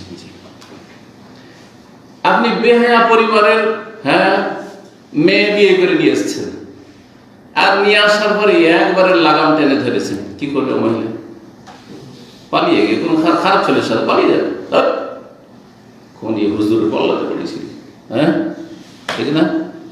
আপনি প্রথম যেতেন না, আপনিও বেহায়া পরিবারে, বেদিন পরিবারে যেতেন না, যখন গিয়েছেন তো আস্তে আস্তে লাগামটা, আস্তে আস্তে রশিটা, আস্তে আস্তে। আল আহাম্ম ফাল মুহিম, যেটা বেশি গুরুত্বপূর্ণ আর গুরুত্বপূর্ণ সবই। আবার আমাদের কাছে এটা নেই, যেমন অনেকে বলে এই হাইজ নেফাসের মাসলা, এই সুন্নতের মাসলা, আপনারা এগুলো নিয়ে কেন বাড়াবাড়ি করেন? আর রফেদের আমিন জোরে আসতে যাই করুক সারা জীবন বলবে না, এটা ভুল কথা। অবশ্যই বলতে হবে, কিন্তু গুরুত্বপূর্ণ আর অধিক গুরুত্বপূর্ণ, বুঝা গেছে না? গুরুত্বপূর্ণ আর অধিক গুরুত্বপূর্ণ। আপনি যখন গ্রামে যাবেন দেখবেন যে বড় রোগ, ঠিক ডাক্তার কাছে রোগী আসে, একটা লোক এসছে করোনা রোগী, আর তার সাথে তার মেলাগুলি রোগ আছে, আরো রোগ আছে, মেলা রোগ আছে। ডাক্তার সবগুলি একসাথে ওষুধ দিবে, এতগুলি নাকি দেখবে যে যেটা রোগ ভালো করা এখন জরুরি, না হলে লোকটা এক্ষুনি মারা যাবে। করোনা আক্রান্ত, এখন করোনা চিকিৎসা করি, বাকিগুলো থাক, একে বাঁচিয়ে রাখি, কমসে কম বাঁচিয়ে রাখি, আস্তে আস্তে সুস্থ হলে তখন অন্য ওষুধ দিতে পারি। নবী সাল্লাল্লাহু আলাইহি ওয়াসাল্লাম করতেন না, কারণ আল্লাহর হুকুম হয়নি, নিজের পক্ষ থেকে কোনো কিছু বলতেন না, অপেক্ষা ছিলেন যে ওহি আসলেন তখন বলবেন। ফাখারাজাত সাউদাতু বিনতু জামা যাওজুন নবী সাল্লাল্লাহু আলাইহি ওয়াসাল্লাম লাইলাতাম মিনাল লায়ালি ইশাআন, একদিন এশার সময় নবী সাল্লাল্লাহু আলাইহি ওয়াসাল্লামের সহধর্মিণী সাউদা বিনতে জামা, সাউদা রাদিয়াল্লাহু তাআলা, তিনি বেরিয়েছেন। নবী সাল্লাল্লাহু আলাইহি ওয়াসাল্লামের প্রথম বিবিকে, 2 নম্বরে কে বলতে পারেন? দেখি একটু কতটা নবীর জীবনী, সিরাতুন নবী। 2 নম্বরে, যে নম্বরে কাকে বিয়ে করেছেন? সাউদা রাদিয়াল্লাহু তাআলা। আইডিয়া তো বললেন না? সাউদা রাদিয়াল্লাহু তাআলা। 3 নম্বরে আয়েশা রাদিয়াল্লাহু তাআলা। আয়েশা রাদিয়াল্লাহু তাআলা ছোট ছিলেন। সাউদা রাদিয়াল্লাহু তাআলা আনহা একদিন রাতে বেরিয়েছেন এশার সময়। ওয়াকানাত ইমরাতান তাওয়িলা, তিনি কিন্তু খুব লম্বা রমণী ছিলেন, উঁচা, দীর্ঘকায়ী ছিলেন। ফানাদাহু উমর রাদিয়াল্লাহু তাআলা আনহু পছন্দ করতেন না যে নবীর বিবিরা জায়েজ হলো কেন যাবে বাইরে, রাতে হইল কেন যাবে, শক্ত ছিল। ওমর রাদিয়াল্লাহু তাআলা দিনের ক্ষেত্রে কঠোর ছিল। ওমর রাদিয়াল্লাহু তাআলা সাওদাকে ডাক দিচ্ছেন, আলা শোনেন, আল্লাহ শোনেন, তাকে আরাফ না কি ইয়া সাউদা, হে সাউদা আপনাকে আমি চিনে ফেলেছি, আপনাকে আমি রাতের অন্ধকারে হলো কি করেছি, চিনতে পেরে গেছি। কেন এই কথা বললেন? বলছেন হিরসান আলা আয়ানজিল হিজাব, এই আগ্রহ নিয়ে এবং এই কথার জন্য উদ্গ্রীব হয়ে যে যাতে করে হিজাবের বিধান নাযিল হয়ে যায় আর নবী সাল্লাল্লাহু আলাইহি বিবিগণ বাইরে না যান, আর যদি যেতে হয় তার চেহারা ঢেকে যান। যদিও সেটা এসার সময় ছিল, রাতের অন্ধকারে, এমন না যে লাইটিং হয়েছে এখনকার মতো অন্ধকার, বাড়িতে তো লাইটের ব্যবস্থা থাকতো না। মা আয়েশা রাদিয়াল্লাহু তাআলা বলছেন নবী সাল্লাল্লাহু আলাইহি ইন্তেকালের সময় বা নবী সাল্লাল্লাহু আলাইহি ওয়াসাল্লামের শেষ জীবনে তাহাজ্জুদ পড়েছেন আর আমি দেখি বিছানায় নেই, কোথায় গেছে। তো যদি সতীন থাকে আর বিছানায় না পায় স্বামীকে, তাহলে শয়তান কি ওয়াসওয়াসা দিবে, অন্য কারো কাছে গেছে, তাই না? এই পালপিটেশন শুরু হয়ে গেছে। তারপর আমি খুঁজে দেখছি, দেখি কোথাও অন্ধকারে আছে নাকি। দেখছি যে নবী সাল্লাল্লাহু আলাইহি ওয়াসাল্লাম সিজদায় লুটিয়ে পড়ে আছেন, ওয়া রিজলাহু মানসুবাতান, আর দুই পা এইভাবে দাঁড়িয়ে আছে, সিজদায় যেমন থাকে। নবী সাল্লাল্লাহু আলাইহি ওয়াসাল্লাম দোয়া করছেন সিজদায় পড়ে, সুবহানাল্লাহ। তো এইরকম খুঁজতে কেন হলো, এরকম করে খুঁজছেন, দাদা হাত লাগছে যে কোথায় আছে। কেন বলছেন তিনি, ওয়াল বুয়ুতু ইয়াওমাইযিন লাইসা ফিহা মাসাবিহ, ওই জামানে আমাদের বাড়িতে কোনো প্রদীপের ব্যবস্থা থাকতো না, আলোর ব্যবস্থা থাকতো না। মাঝে মধ্যে একটু চর্বি জ্বালিয়ে আলো করে দিলাম, খাওয়া দাওয়া করে কাজ কাম সেরে অন্ধকার, তারপরে অন্ধকার।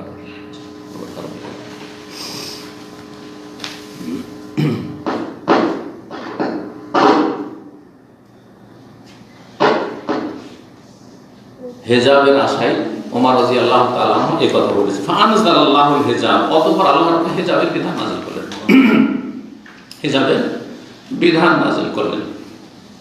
এই হাদিস থেকে বেশ কিছু বিষয় জানা যায়। তার মধ্যে একটি হচ্ছে যে মহিলারা প্রয়োজনে পেশাব পায়খানার জন্য বাইরে বেরোতে পারবে, কিন্তু উত্তম হচ্ছে রাতে, দিনেও প্রয়োজন হলে জায়েজ, কিন্তু যেন পুরুষদের দৃষ্টিগোচর না হয়, চোখে না পড়ে পেশাব পায়খানার অবস্থা।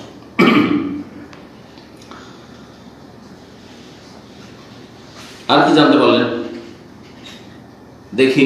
এর নাম হচ্ছে ইস্তেমবাদ। একটা হাদিস থেকে অনেক মাসাইল বের হতে পারে। এই হাদিস থেকে কি জানা গেল না যে বেগানা মহিলার সাথে কথা বলা যায়? জানা গেল না?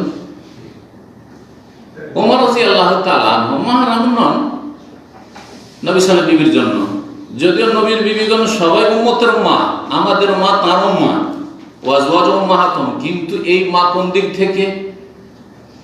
বিবাহ করা হারাম, যেমন মাকে হারাম, তেমন নবীর বিবিগণকে বিবাহ করা উম্মতের জন্য হারাম। এই দিক থেকে, সম্মানের দিক থেকে, শ্রদ্ধার দিক থেকে, ইহতিরাম তাজিমের দিক থেকে। কিন্তু বাকি শরীয়তের মাসাইলের দিক থেকে মা নয়। যেমন মাকে নিয়ে আপনি সফর করতে পারবেন, মায়ের সাথে আপনি একটা হোটেলে গিয়ে এক রুমে থাকতে পারবেন, পারবেন না? মায়ের সাথে নির্জনে গল্প করতে পারবেন। নবীর বিবিগণের সাথে সাহাবায়ে কেরামদের এসব জায়েজ ছিল না? জায়েজ ছিল না। তাহলে নবী সাল্লাল্লাহু আলাইহি ওয়াসাল্লামের বিবিগণকে যে মা বলা হয়েছে সেটা বিশেষ বিশেষ বিষয়, যেদিকে ইঙ্গিত করলাম। তো তাহলে বেগানা পুরুষ কথা বলেছেন তার সাথে, নবী সাল্লাল্লাহু আলাইহি ওয়াসাল্লাম বিবিগণের সাথে। সুতরাং প্রয়োজনে কেউ যদি কারো স্ত্রীর সাথে কথা বলে আর সেখানে ফিতনার আশঙ্কা না থাকে, আর সেটাও যদি আপনার দ্বীনি কথা হয়, তো জায়েজ না জায়েজ নয়? ধরেন একজন শেখকে, কোনো আলেমকে মাসলা জিজ্ঞেস করছে কোনো মহিলা, জায়েজ না জায়েজ নয়? সরাসরি এসে জিজ্ঞাসা করে, জায়েজ নয়? এখানে এসে কেউ জিজ্ঞাসা করে, জায়েজ। টেলিফোনে জিজ্ঞাসা করে, জায়েজ নয়? জায়েজ। আওয়াজ শোনা জায়েজ, জি। কিন্তু সামনে এসে কথা বললে বা জিজ্ঞাসা করলে জিজ্ঞাসা করুক, কিন্তু চেহারা ঢেকে কথা বলতে পারে। কথা বোঝা যাচ্ছে, চেহারা হচ্ছে হিজাব, ঢাকার বস্তু, সুতরাং শরীর ঢাকা থাকবে। আর কথা হিজাব নাই, যে কথা যেন মহিলার না শুনতে পায় কোনো পুরুষ, এমন কথা নাই। তবে এমন কথা শোনানো যাবে না পুরুষদেরকে যেই কথাতে আকর্ষণ রয়েছে। সঙ্গীত শোনাচ্ছে, আজকাল ইউটিউবে কিছু শিল্পী গোষ্ঠী আছে, সাবালিকা মেয়েদেরকে দিয়ে কি করছে, কি বলছে ওগুলোকে, এদের জাগরণী অথবা তাদের ভাষায় আপনার কি বলছে, ইসলামিক গান, ইসলামিক গজল, ইসলামিক সঙ্গীত। হারাম, এগুলো হারাম। কারণ এগুলোতে কি আছে? আকর্ষণ আছে। আর একটা যুবতী যদি 16 বছর 18 বছরের মেয়ে হয়ে যায়, সবাইকে মেয়ে স্বামী, এইসব মেয়েদের যদি কেউ যদি গজল শোনায়, সঙ্গীত শোনা শুরু করে, তাহলে আমাদের বক্তব্য শুনবে? এলেম শিখবে? তার কোনো আলেমের লেকচার শুনবে না তো। কারণ আমাদের ভাষাতে তো আর ওই আকর্ষণ নেই, ফেতনা নেই। এখানে তো শয়তান আসে না, শয়তান আরো তাড়াইবে, এতক্ষণ ধরে কেমন করে শুনবে 1 ঘন্টার লেকচার। আর মহিলা যে ঘন্টা যদি গান গায়, গীত গায়, তো শুনতে মজা লাগে। কারণ শয়তান ওখানে কাছে আছে, শয়তান বলছে শোন, চল জাহান্নামে আমার সাথে।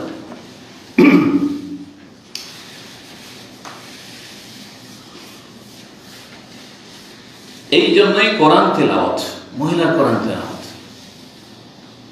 মহিলার কাছ থেকে শিখার ব্যবস্থা থাকলে পুরুষ কখনো কোরআন তেলাওয়াত শুনে। এই পুরুষ ওস্তাদের কাছে আমি কোরআন শিখছি, তাজবিদ শিখছি, আর কোরআন মস্ক করছি, না জায়েজ নয়। কারণ কোরআনের তেলাওয়াত সুর করতে হবে, যায়্যিনুল কোরআন বিআসওয়াতিকুম, যখন সুর করে পড়বে তাতে একটা আকর্ষণ আসবে, আর মহিলাদের আওয়াজে একটা আকর্ষণ আছে। সুতরাং মহিলাদের তেলাওয়াত পুরুষ শুনবে, জায়েজ নয়। কিন্তু মাসলা মাসায় জিজ্ঞাসা প্রয়োজন। কেনাকাটা, মুদিখানা দোকানে যাচ্ছে, আর মহিলা কিনে আসে কাপড়ের দোকানে, হয়তো স্বামী ব্যস্ত, স্বামী থাকলে, আর যদি এমনিও যায় স্বামীকে সাথে নিয়ে গেলে সবচেয়ে ভালো। কিন্তু মহিলা প্রয়োজনে যাচ্ছে, কোনো কিছু কিনে নিয়ে আসছে, জায়েজ নয়? জায়েজ আমার, কারণ আমার থেকে আমল চলে আসছে, জায়েজ। কিন্তু ফিতনা যেন না থাকে, ফিতনার আশঙ্কা। যেখানে ফিতনার আশঙ্কা থাকলে মাহরামের সাথে নির্জনতা জায়েজ না, এটা মনে রাখেন। অর্থাৎ এই মশলা অনেকে জানে না, কিন্তু আপন মায়ের পেটের ভাই কিন্তু চরিত্র খারাপ, লুচ্চা, চরিত্রহীন, তাহলে তার বোনেরা ওই ভাইয়ের সাথে সফর করবে না, ভাইয়ের সাথে নির্জনে গল্প করবে না, ভাইয়ের সামনে শরীর পুরো ঢেকে থাকবে, কারণ এর চরিত্র খারাপ, এর নজর খারাপ। যদি কেউ টের পায় যে কোনো মাহরামেরও নজর খারাপ হয়ে যাচ্ছে, আমার আপন মামা নজর খারাপ, নজর খারাপ, দূরে থাকে ফিতনা।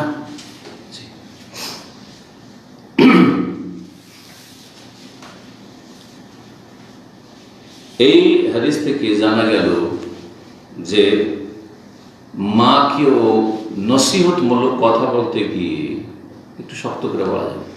এমন শক্ত নয় যে একবারে বেয়াদবি হয়ে যায়, বড় কষ্ট দিলেন, কিন্তু একটু শক্ত করে বললেন, মা আপনার নামাজ পড়েন, বলবেন না মা কি করছেন আপনি, নামাজ পড়েন, কয়দিন বাঁচবেন আপনি, নামাজ পড়েন, না হলে আমাকে পাবেন না আপনি। জি, আপনি এই শিরক করবেন না। অনেকের মা আছে মাজারে যায় না, এই পীরের মুরিদ হওয়া যাবে না, মোটেই না। সত্য ভাষা বলতে হবে। কোথা থেকে জানলাম? এই হাদিস থেকে। নবীর বিবিগণ, উম্মতের মা, ওমরের মা রাদিয়াল্লাহু তাআলা বলছেন, দেখেন আপনাকে আমি কিন্তু চিনে ফেলেছি, আপনি রাত্রে বেরোচ্ছেন।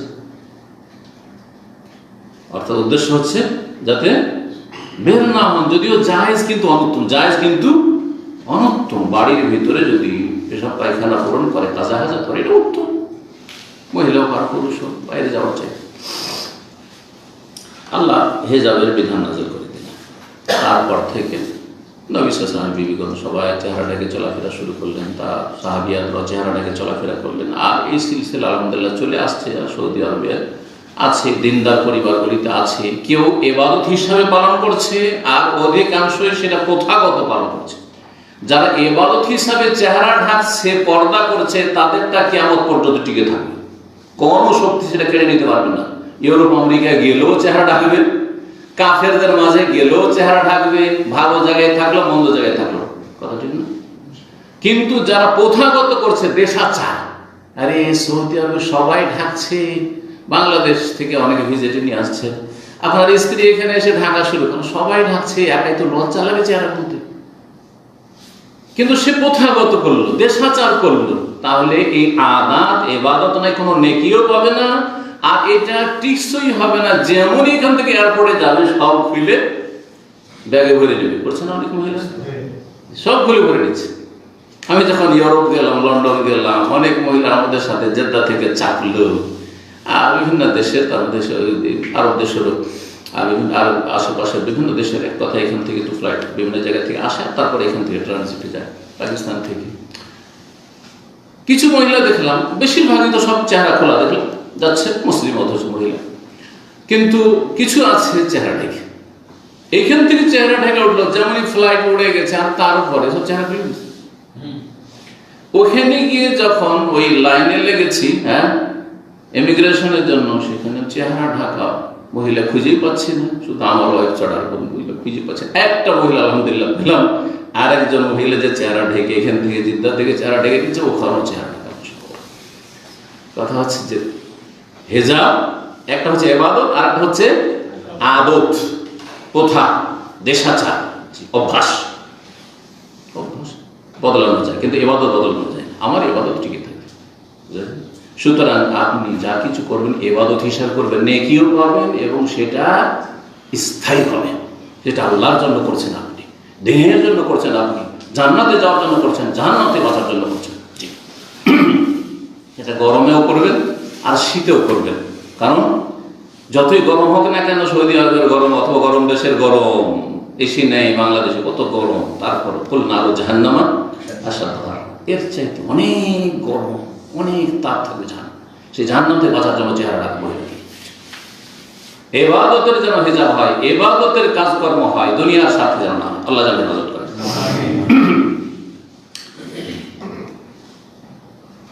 মায়েশা রাদিয়াল্লাহু তাআলা আনহা বর্ণিত 147 নম্বর হাদিস, নবী সাল্লাল্লাহু আলাইহি সাল্লাম থেকে তিনি বর্ণনা করেন, বলেন তা নবী সাল্লাল্লাহু বলেন, কাদ ওযানা লাকুন্না, হে আমার বিবিরা বা হে আমার সাহাবী মহিলারা, তোমাদেরকে অনুমতি দেওয়া হয়েছে আল্লাহর পক্ষ থেকে, আনতা খুরুজনা ফি হাজাতিকুন্না, যে তোমরা তোমাদের প্রাকৃতিক প্রয়োজন পুরা করার জন্য, পেশাব পায়খানার জন্য বাড়ির বাইরে বের হবে। কি করা হয়েছে? অনুমতি দেওয়া হয়েছে। কার পক্ষ থেকে? তাহলে নবী সাল্লাল্লাহু আলাইহি ওয়াসাল্লাম যদি বলেন শরীয়তের বিষয় যে আপনাদেরকে অনুমতি দেওয়া হয়েছে, তোমাদেরকে অনুমতি দেওয়া হয়েছে, কার পক্ষ থেকে? আল্লাহর পক্ষ থেকে। নবীকে অনুমতি দেনেওয়ালা কে? আল্লাহ। আল্লাহ অনুমতি দিয়েছেন যে তোমরা পেশাব পায়খানা করার জন্য বাড়িতে ব্যবস্থা না থাকলে বাইরে যেতে পারবে।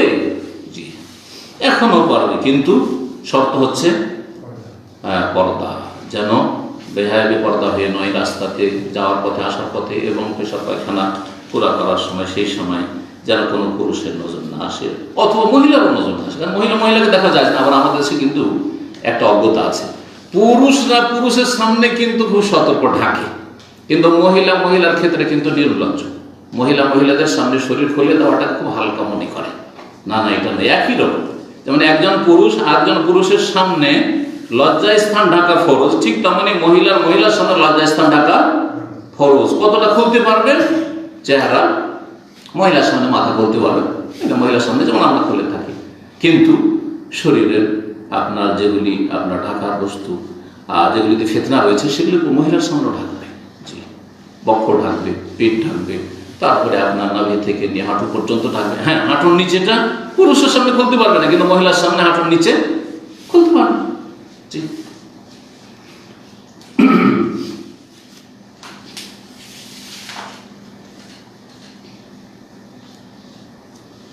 বাবু তাবাররুজ ফিল বুয়ুত, এই অধ্যায় হচ্ছে 14 নম্বর অধ্যায়, বাড়িতে পেশাব পায়খানা করা। আগেরটা বললেন যে মহিলাদের জন্য বের হওয়া বাইরে, তো মহিলারা যদি বাইরে বের হতে পারে, পুরুষরা বাইরে তো পেশাব পায়খানা করতে পারে, তাই না? কোনো অসুবিধা নেই, প্রয়োজন। এখন বাড়ির মধ্যে পেশাব পায়খানা করা জায়েজ কিনা, যেখানে ইবাদতবন্দি করছেন, যেখানে আপনি ঘুমাচ্ছেন, বসবাস করছেন, সেই জায়গাতে বাথরুম বানানো, আজকাল বিশেষ করে যে অ্যাটাচ বাথরুম, এখানে ঘুমিয়ে এখানে সালাত আদায় করছেন আর পাশে এখানে করে বাথরুম, জায়েজ কিনা এটাও এই হাদিস থেকে এবং এই অধ্যায় থেকে প্রমাণ করতে চাই ইমাম বুখারী রাহিমাহুল্লাহ আলাইহি। বাবু তাবাররুজ মানে পেশাব পায়খানা করা ফিল বুয়ুত, বাড়িতে। ওয়াসি ইবনে হিব্বান রাহমাতুল্লাহ আলাইহি বর্ণনা করেছেন, হাদিসটি এর আগে হয়ে গেছে সেজন্য শেষ করিনি। আব্দুল্লাহ ইবনে উমর রাদিয়াল্লাহু তাআলা থেকে বর্ণনা করছেন, কালা বলছেন, ইরতাকাইতু ফাওকা যাহরি বাইতি হাফসা, আমি উঠলাম বা চড়লাম হাফসা রাদিয়াল্লাহু তাআলা আনহার বাড়ির ছাদে। হাফসা কে? ওমর রাদিয়াল্লাহু তাআলা আনহার মেয়ে, নবী সাল্লাল্লাহু আলাইহি ওয়াসাল্লামের সহধর্মিণী এবং আব্দুল্লাহ বিন উমরের বোন। এই হাদিসে পাওয়া গেল যে এই ছাদটা ছিল কার বাড়িতে? হাফসা রাদিয়াল্লাহু তাআলা। আগের হাদিসে কি আছে? হ্যাঁ, আল্লাহ জাহারে বাইতিল্লানা, আমাদের বাড়ির ছাদে। হাদিস তো পরস্পর বিরোধী হয়ে গেল, তাই না? বলছেন না, বিরোধী না, দুটোর সমন্বয়টা শুনে নিন। বোনের বাড়ি কি প্রথমে একটি সমন্বয় হচ্ছে যে বোনের বাড়িকে নিজের বাড়ি বলা যায়। বোন কাছাকাছি বাস করছে, বোনের বাড়ি আমাদের বাড়ি, ভাইয়ের বাড়ি নিজের বাড়ি, এই অর্থে বলা হয়েছে, যেমন অনেকে বলে থাকি। আর একটি এর চেয়ে বেশি সুন্দর সমন্বয়, সেটা হচ্ছে যে হাফসা রাদিয়াল্লাহু তাআলা আনহার ইন্তেকালের পরে তার যে বাড়িটা, কক্ষটা ছিল, সেই বাড়ির ওয়ারিস হয়েছে, উত্তরাধিকারী হয়েছিলেন তার ভাই আব্দুল্লাহ বিন উমর রাদিয়াল্লাহু তাআলা আনহুমা। তিনি দীর্ঘদিন হায়াত পেয়েছিলেন, লম্বা হায়াত পেয়েছিলেন। তো হাফসা রাদিয়াল্লাহু তাআলা ইন্তেকালের পরে যখন ওয়ারিস হলেন, তার বাড়িটা কার হয়ে গেল? আব্দুল্লাহ বিন উমরের। তো যখন কখনো হাদিস বর্ণনা করছেন সেই বাড়িটা ছিল কার? হাফসার বাড়ি, আমার বোনের বাড়ি ছিল। আর কখনো বলেছে সেই বাড়িটা যেহেতু আমি উত্তরাধিকারী সূত্রে পেয়েছি, সুতরাং সেই বাড়িটা আলা জাহারে বাইতুল্লাহ না, আমাদের বাড়ি, আমাদের বাড়ি বা আমার বাড়ি। কি জন্য ছাদের উপর উঠেছিলেন? বিনা কাজে কেউ উঠে না, বলছেন লে বাদে হাজাতি, আমার বিশেষ কাজে, কোনো কাজের জন্য।